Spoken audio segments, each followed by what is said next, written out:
Welcome back. All right, so some news of the day for all you fine people on the internet for your Thursday.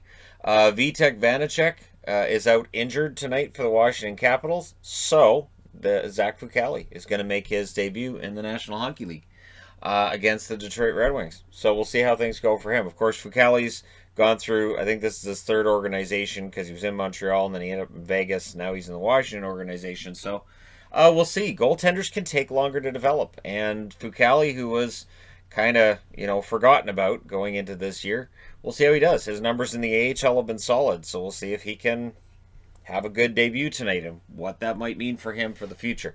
But I do wish him all the best. The Ottawa Senators, the reason I'm wearing this jersey, Formenton and Matt Murray have been added to the protocol list. So there are a lot of players in protocol right now. They've recalled Andrew Agozzino, Dylan Hetherington, and Lassie Thompson. And so for the Senators, the question becomes one of, does the NHL look at shutting it down? Well, if you listen to the coach and Nick Paul talk about it, both DJ Smith and Nick Paul basically sound pretty upbeat overall. Like they're saying, you know what, this is going through, other teams have gone through this too, and we'll get guys back, and we're just going to have to deal with it for now. When DJ Smith was asked, so do you think they need to shut games down? He said it's up to the league. We want to play. The players want to play. Nick Paul said he wants to play. They want to go with it.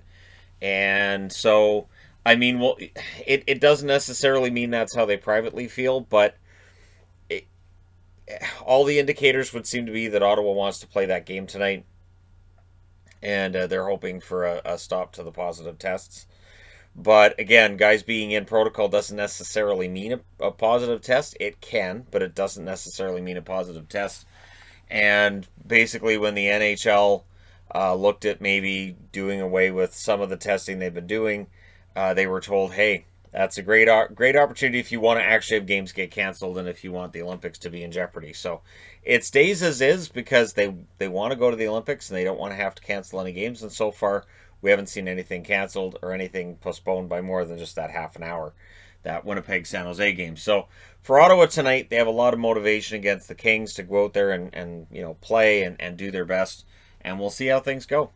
We'll see how things go for the Ottawa Senators. Wishing them all the best. Leo Komarov has opted to terminate his contract with the Islanders, so he'll be on unconditional waivers. I would think it's 11 o'clock this morning that'll get announced. So it's unconditional waivers to buy him out of the rest of his contract. And then the plan is for him to go to the KHL and he'll play for SKA over there.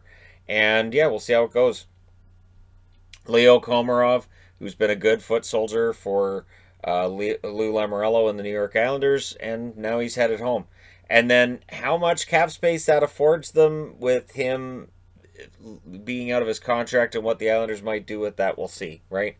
So for the New York Islanders, losing Komarov is something I think we saw coming as far back as last year. Remember last year when he cleared waivers a couple of times? It was obvious that he was kind of on his way out of the organization. So wish Leo all the best. Decent bottom six option. Is he overpaid? Probably, yeah. But again, he's been good for them. And wish him all the best in the KHL. Good news for Florida fans. Bobrovsky's back tonight. This is also one of those motivating games. Patrick Hornquist will be motivated against his former teammates in Pittsburgh. So there's some good storylines in this game. And Spencer Knight will be glad to see Bobrovsky come back. His numbers have been kind of scary over the last couple of games. So with Bobrovsky back, we'll see if Florida gets their groove back as well and they get back on the positive side of the ledger. So that'll be an interesting one. Mike Smith, speaking of guys named Smith, we had DJ here, now we got Mike here. And he's had a setback in his return. So he's gone back to Edmonton for further work. But the good news is Koskinen's been quite good. And Stuart Skinner in his season debut played well as well. So for the Oilers, Smith, there's no rush. And so hopefully the setback's not for that long. Although when you hear setback, it can be weeks. So we'll see what happens with Mike Smith. But the Oilers, their goaltending has not been a problem thus far this season.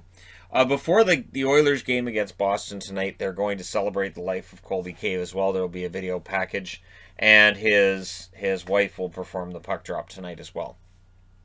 So it'll be a nice, emotional event for both teams. It'll be interesting to see who gets off to the good start after that emotional event.